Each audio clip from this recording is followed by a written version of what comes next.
Hello, हाय, नमस्कार. तर मी आहे जयश्री, तुमचं माझ्या व्लॉगमध्ये खूप खूप स्वागत करते. तर बघा, फणस कोणी कोणी खाल्लंय? जर ज्याने कोणी खाल्लं नसेल ना, तर त्यांनी एकदा नक्कीच ट्राय केलं पाहिजे. खूप खायला टेस्टी असतं आणि आपल्या शरीरासाठी खूप छान असतं.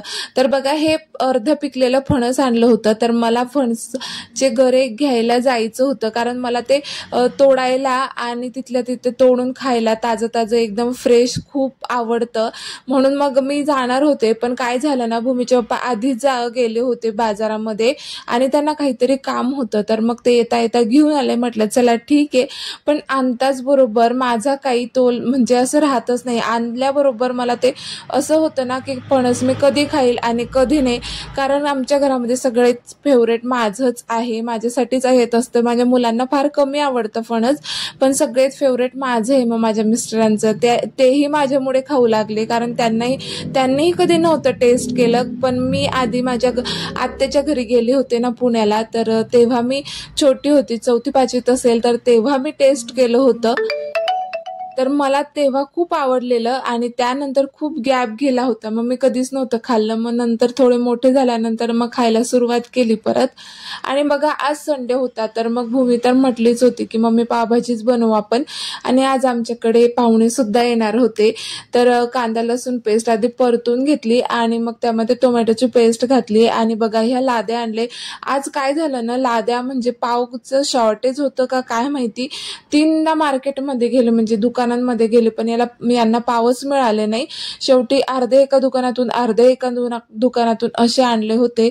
आणि बघा, आता ही जी पेस्ट आहे ना, तर मग मी ते पूर्ण टाकून घेतली आणि फ्राय करायला ठेवून दिली.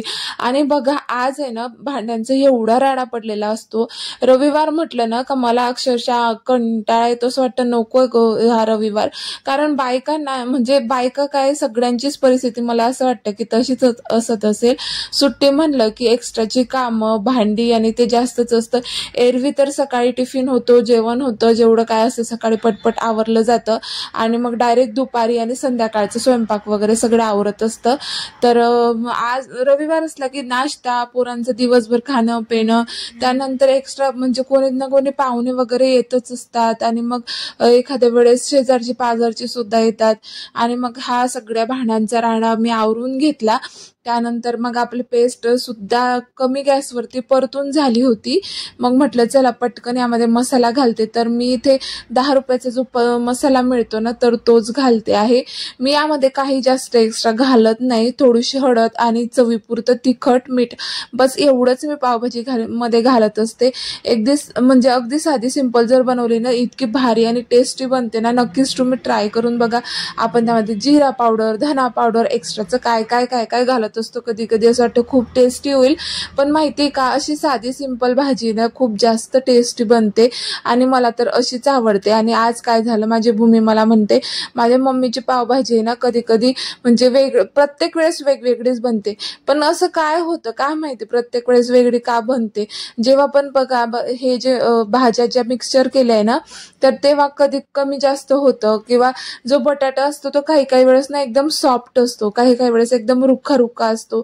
बऱ्याच जणींना म्हणजे तायांना माहिती आहे, लेडीजला, की बटाटा कसा असतो. किंवा एखादी मिरची आपण, आता मी यामध्ये टाकली शिमला मिरची, तर काही काही शिमला मिरची एकदम स्मूथ होऊन जाते, काही काही नाही होत. तर तसंच फ्लावरचं सुद्धा होतं. तर मी बटाटा, फ्लावर आणि 2 शिमला मिरची यामध्ये घेतली होती आणि याचं छान 3-4 शिट्ट्यामध्ये उकडून घेतला. आणि आता मी याची पेस्ट बनवून घेते. तर आम्हाला आहे ना अशी जाडी मोठी पेस्ट आवडते, तशी खूप छान लागते, नक्की ट्राय करून बघा. तर मी बऱ्याचदा आहे ना असं बघितलंय की मिक्सीने बारीक करून घेतात, तर एकदम चिकनही काही म्हणजे छान नाही लागत पावभाजी. अशीच एकदा तुम्ही ट्राय करून बघा.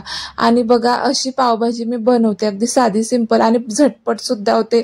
आणि आज आहे ना माझी तब्येतही एवढी काही बरोबर नव्हती, मला काही बरं नव्हतं वाटत, म्हणून मग मी आज साधा सिंपल सोपाच बेत बनवला होता. आणि आपल्या ज्ञानेशला आणि भूमीला पण खूप खूप जास्त आवडते पावभाजी. आणि काल योगा डे होता, तर आपल्या भूमीने स्कूलमध्ये प्रेझेंट केलं होतं सगळ्यांसमोर योगा. तर मी नक्कीच लवकरात लवकर शेअर करण्याचा प्रयत्न करेन आपल्या यूट्यूब चॅनलला, की योगा कसा केला होता आणि तुम्ही कसं करू शकता. आणि बघा, ही जी किटली ना, तर ह्या किटलीची पण मोठी कहाणी आहे. तर ही किटली मला ना पाहिजे होती, म्हणजे पाहिजे होती पाण्याची किटली. आणि दिवाळीत काय झालं ना, तर काय माहिती अचानकच ती आमच्या घरी आली. तर माझे ना एक एक छोटे छोटे काय ना माझे स्वप्नपूर्ती होत आहे. आणि अजून एक तुमच्यासाठी माझी म्हणजे तुम्हाला द्यायला एक अजून छानशी अशी गुड न्यूज आहे. तर लवकरच तुम्हाला भेटेल की काय गुड न्यूज आहे ते लवकरच मी तुम्हाला सांगेल. आणि बघा आता सगळं मिक्स करून झालंय. पाणी मला जेवढं टाकायचं होतं ना तेवढं मी टाकलंय, चवीनुसार मीठ घातलंय. आता एक उकड आली ना की याला कमी गॅसवरती आपण शिजवून घेणार. त्यानंतर गॅस बंद करा, म्हणजे आपली पावभाजी रेडी झाली. त्यानंतर बघा जे काही सॅलड लागतं ना जेवणासाठी तर ते मी बनवून घेते आहे. कांदा आणि कोथिंबीर, परत गाजर, कैरी, आता मस्त छान छान भाज्या मिळत आहे. तोंडी लावण्यासाठी जे सॅलड असतं तेही छान छान मिळतंय, तर मग आणून घेतलं होतं. आणि कैरीचं माहिती आहे का, कैरी मी खूप म्हणजे कमी आणते आता, कारण जेवणामध्ये ना पोरं काय करतात, कैरी खायलाच लागून जातं. आधी जेवण कमी, जसे जसे आंबे आले ना तसे ज्ञानेश तो जेवण सोडून डायरेक्ट कैरीच खात राहायचा. तर बघा असं सॅलड मी छान छान तयार करून घेतलं होतं. आणि मला आता लोणचं सुद्धा घालायचं होतं, पण काय झालं ना उशीर झालाय, आज यांना कैरीच भेटली नाही. मग मागच्या वर्षी मी घातलं होतं लोणचं, गोड लोणचं, माझ्या सासूबाई आल्या होत्या तेव्हा. तर तुम्ही बघितलं नसेल ना तर आपल्या YouTube चॅनलला आहे, मी एक गुळाचं लोणचं म्हणून शेअर केलेलं आहे, तर नक्की तिथं जाऊन तुम्ही बघू शकता. आणि जमलंच तर डिस्क्रिप्शन बॉक्समध्ये सुद्धा लिंक देईन. तर बघा असा काहीसा भूमीच्या पप्पांनी मला सेटअप करून दिला होता. तर अशी छानशी पावभाजी तयार झालेली आहे. तर या गरमागरम पावभाजी खाण्यासाठी कुणाकुणाला आवडते ना पावभाजी कमेंटमध्ये सांगा. आणि आपल्या व्हिडिओला लाईक करा, शेअर करा आणि चॅनलला जास्तीत जास्त सबस्क्राईब करा. आणि बघा सोपा उपाय सांगू का तुम्हाला पाव शेकायचा. तर ज्यांच्याकडे कोणाकडे म्हणजे सँडविच मेकर असेल ना तर बघा अशा पद्धतीने पाव मी यामध्ये शेकते, म्हणजे उभं राहायची पण काही गरज नाही आणि धुकं पण नाही होत काही, आणि असं गरम पण नाही होत. याच्यामध्ये एकदम भारी पाव शेकले जातात.